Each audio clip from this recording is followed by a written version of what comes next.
जिला स्तरीय कृषि जंत्रपाति मेला 2024 उद्घाटित।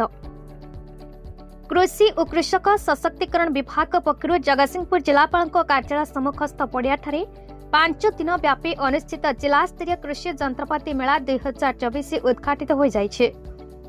एही मेला को मुख्य अतिथि भाव में जगतसिंहपुर सांसद विभू प्रसाद राय प्रदीप प्रज्वलन कर उद्घाटन करथिले। पर अनुष्ठित उद्घाटनी सभा जिला कृषि अधिकारी विश्वजीत पंडा सभापतित्व अनुष्ठित सभा जगतसिंहपुर विधायक अमरेन्द्र दास, जिलापाल जय सोनाल, जिला परिषद अध्यक्ष मनोज कुमार भोई, पौर परिषद अध्यक्ष अर्चना सिंह, इंजीनियर मुक्तिकांत महापात्र, पतित पावन खंडगिरी प्रमुख जोगदे मेलार आभिमुख्य संपर्क में विशेष भाव में आलोकपात करथिले। उपस्थित चाषी मानकु सरकार तरफ दिया रिहातिर सुजोग नेबाकु आह्वान करथिले। 5 दिन व्यापी एही मेलारे जिलार 8टी ब्लॉक शताधिक चाषी भाई भूणी माने जोग देथिले। एही मेलारे विभिन्न उन्नत मानर कृषि जंत्रपाति गुड़िक प्रदर्शित कराई रिहाती मूल्य रे बिक्री कराजिबा पई प्रदर्शनी कराଯାଇଛି। ए 5 दिन व्यापी मेलारे कृषक और कृषि विशेषज्ञ आलोचना चक्र, विभिन्न उन्नत मानर कृषि जंत्रपातिर प्रदर्शन, विक्रय और तार व्यवहार चाषी मानकु कृषि जंत्रपाति उपरे मिलुथिबा रिहाती विषय अवगत कराइबा पई सरकारक पक्षरु एभली व्यवस्था कराଯାଇଛି। एही समय मध्य tractor, mini rice mill, oil mill, अटा कल, धान अमल यंत्र, वीटर इत्यादि ऑनलाइन माध्यम रे चाषी भाई भूणी माने क्रय करबा पई व्यवस्था कराଯାଇଛି। मु कहबी आमर जिला स्तरीय कृषि जंत्रपाति मेला डेट हो सारी एवं से दिन आमर सौभाग्य आज उद्घाटन अवसर रे आज ही सोहेलारे माननीय मुख्यमंत्री जहाँ निर्वाचन पूर्व कही आम सरकार को आसिले 800 टंका सब्सिडी दबु कृषि भाई मानू आज वास्तव रूप नवा जाऊँगी किसी समय पर कार्यक्रम सोहेलारे चली जोटी की पूर्वतन मुख्यमंत्री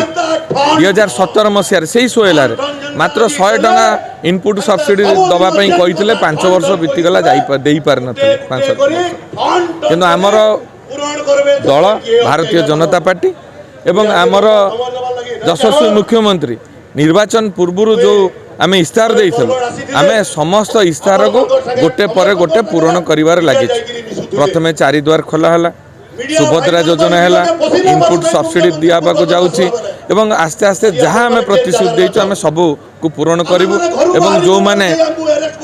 60 वर्ष रु ऊर्ध्व जो भत्ता 80% रु भिन्नक्षम और 80 वर्ष रु ऊर्ध्व तांको